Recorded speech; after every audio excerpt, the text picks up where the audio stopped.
And joining us from the Capitol is the Kentucky Senator Rand Paul, who's in the eye of the storm, in constant contact, along with Senator Jeff Flake, in constant contact with the president on something that matters a lot and you're an expert at, and that is health care.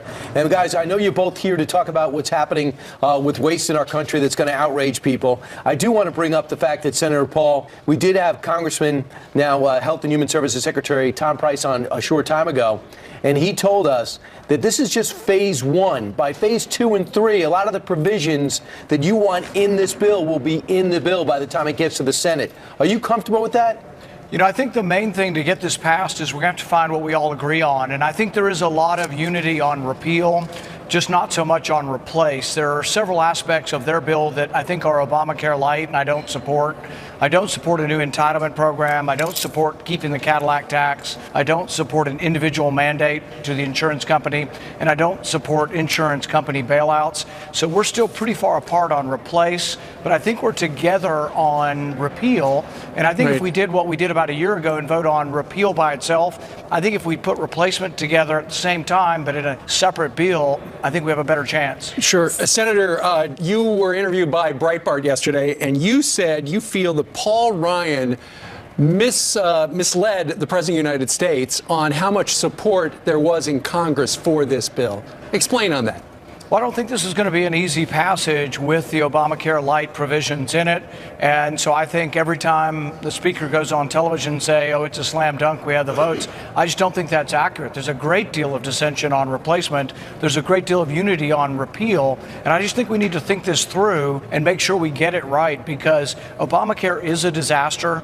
But if we do partial repeal and replace it with other big government programs, I think we run into great problems. And there are a lot of people who elected us, 2010 the House, 2014 the Senate, now the White House, who will be unhappy if we do partial repeal or if we replace it with Obamacare light. Senator, are you confident that you can come to a compromise together and work together as one unified party?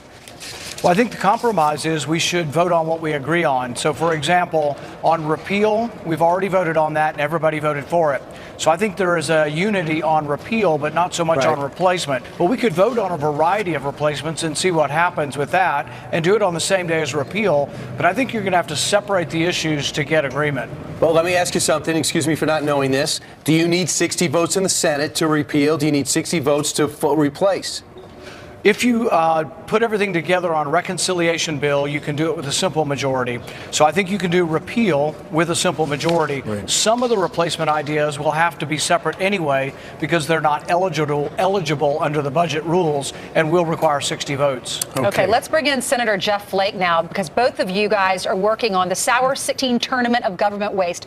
Could you explain what that is, Senator Flake? Well, every year we look at waste in government and tag it to the Sweet 16 and the Final Four and try to get people to focus attention on this wasteful spending. And there's a lot to be focused on. It's just a way to get the focus on it. Sure. We've got some examples. This cost us close to $500,000. Binge watching betas funded by the National Science Foundation and the Department of Defense. What were they doing? Well, they programmed computers, actually, or robots, to watch Desperate Housewives and The Office. Finally. Binge watch for and they 600 hours. Almost $500,000 of taxpayer money to do this? That's right, to see if they could predict behavior somehow. I think it's probably the first time you've ever seen a computer throw up, but after that kind of binge watching. Wow. But I don't think the taxpayers got much out of it.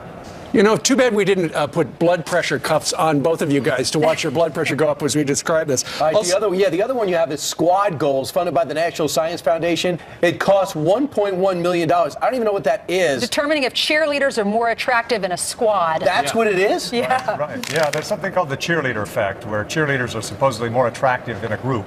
And so they studied this effect and determined that, yeah, you're probably better off having a wingman or wingwomen when you date, because you are more attractive as part of a group. Hence, on Brady Bunch, I remember on Brady Bunch, Greg went out with Peter, and they had a great time in the drive-in. There you go. You could have just watched that sitcom. I mean, I'm glad they spent $1 million to determine that 6 pretty girls are more attractive than just one. Meanwhile, this question to you, Dr. Paul, was this money well spent? $3.5 million, the drilling dentist, to figure out why people are afraid of dentists. No, it's just one thing after another. And, you know, I've been seeing these waste things since I was a kid. Now, Senator Flake's been a leader in getting rid of earmarks, which has helped. But we've got to do more. I mean, you remember Proxmire, Senator Proxmire from the 70s? He had the Golden Fleece Award with waste just like what Senator Flake and I are talking about, and it's still there. A lot of it comes from one agency, the National Science Foundation. So I want to have some reforms where we actually maybe reevaluate how they get their money or how much money they get. This is laughable. Senator Flake, how do these things even get passed? I mean, if I were a senator and I read that, I'd say absolutely not. We're taking that out. How do these things slip through the cracks? Well, Senator Paul is right. We've gotten rid of congressional earmarks, but that doesn't mean that wasteful spending is gone. We appropriate or authorize these programs at, say, the National Science Foundation, and they decide how to spend the money. Problem is, it's very difficult to dig in. You have to do a lot of research to find out exactly how they spend this money. Right. So part of the rules we need to get are simply on transparency, what they're spending this money on, and then go in and say, hey, you simply have too much money floating around if you're spending money to see if cheerleaders are more attractive as a group. Right. Right. All right. Well, we have cheerleaders on our program today, so we're not going to say anything about it. Thank you very much, Dr. Paul. And they did not Senator charge $1.1 million to be here either. Good luck on that project and everything else. We know you got a busy day. Thanks for dropping by, guys. Thank you. If you have some time, pass healthcare.